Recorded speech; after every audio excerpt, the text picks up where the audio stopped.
Usaha Anda tutup selama pandemi dan tidak ada pendapatan tetapi harus melakukan kewajiban perpajakan. Sebenarnya Anda bisa menonefektifkan NPWP Anda. Bagaimana caranya? Simak video berikut ini.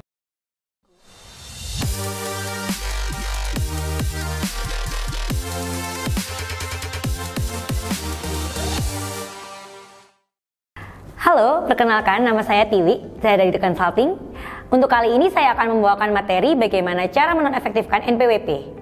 Sebelum itu, jangan lupa untuk like, komen, dan subscribe channel YouTube The Consulting dan jangan lupa nyalakan lonceng notifikasinya agar Anda tidak ketinggalan informasi-informasi terbaru dari kami. Nah, langsung saja kita masuk ke materi.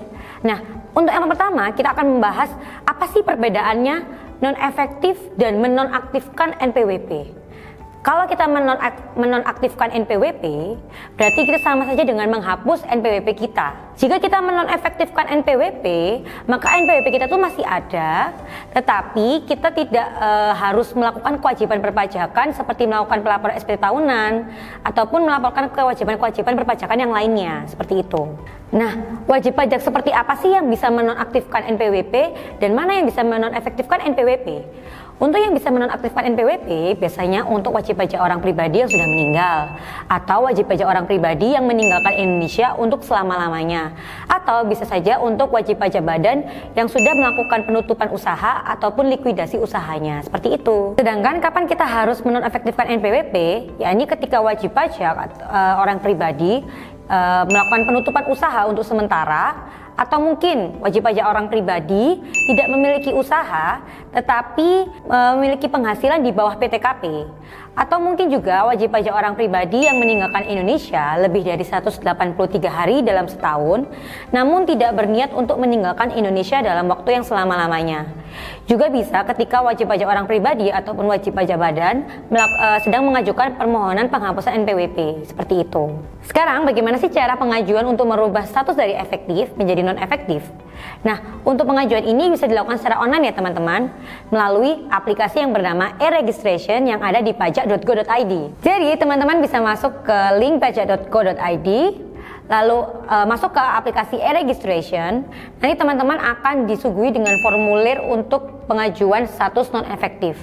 Nah, dari teman-teman bisa melakukan pengisian formulir tersebut terlebih dahulu. Sembari teman-teman melakukan pengisian formulir, nah teman-teman juga bisa melakukan permohonan untuk pengajuan status non-efektif di aplikasi e-registration. Ketika teman-teman sudah melakukan pengajuan permohonan status non-efektif, maka pengajuan teman-teman ini tadi sudah ditandatangani secara digital dan sudah memiliki kekuatan hukum, seperti itu teman-teman. Setelah teman-teman melakukan pengajuan permohonan status non-efektif atau NE, nah teman-teman ini bisa melakukan penyampaian formulir serta dengan dilengkapi oleh dokumen-dokumen yang dibutuhkan. Nah, dokumen-dokumennya apa saja itu akan tertera pada formulir yang teman-teman isi, seperti itu. Nah, untuk batas waktu penyampaian dokumen ini adalah 14 hari setelah teman-teman mengajukan permohonan status NE. Jika sampai dengan lebih dari 14 hari teman-teman belum menyampaikan dokumen serta formulirnya, maka pengajuan permohonan teman-teman yang tadi tidak akan dilanjutkan oleh pihak KPP. Jika dari pihak KPP sudah menerima dokumen yang teman-teman berikan, maka dari pihak KPP akan menerbitkan bukti penerimaan surat secara elektronik yang akan dikirimkan ke email teman-teman. Nah, tidak berhenti di situ saja. Selanjutnya dari pihak KPP akan melakukan penelitian administrasi, di mana dari pihak KPP akan melakukan penelitian seperti tertunggaknya perpajakan, atau mungkin ada perpajakan yang terhutang, atau mungkin ada kelebihan bayar, seperti itu. Pemeriksaan administrasi ini memang menjadi syarat dari pihak KPP ketika kita akan melakukan penghapusan NPWP ataupun mengajukan status dari efektif ke non-efektif, seperti itu teman-teman.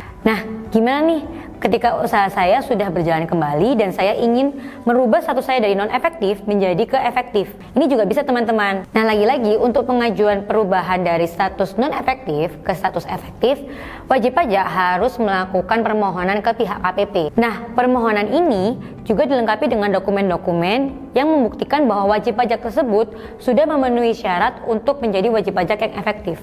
Nah, setelah pengajuan pada pihak KPP akan melakukan pemeriksaan administrasi ini teman-teman.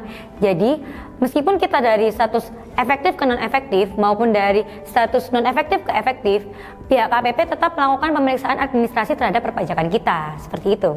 Oke, sekian dari materi saya kali ini. Sekali lagi jangan lupa untuk like, komen, dan subscribe channel YouTube The Consulting. Sampai jumpa di video-video selanjutnya. Bye-bye.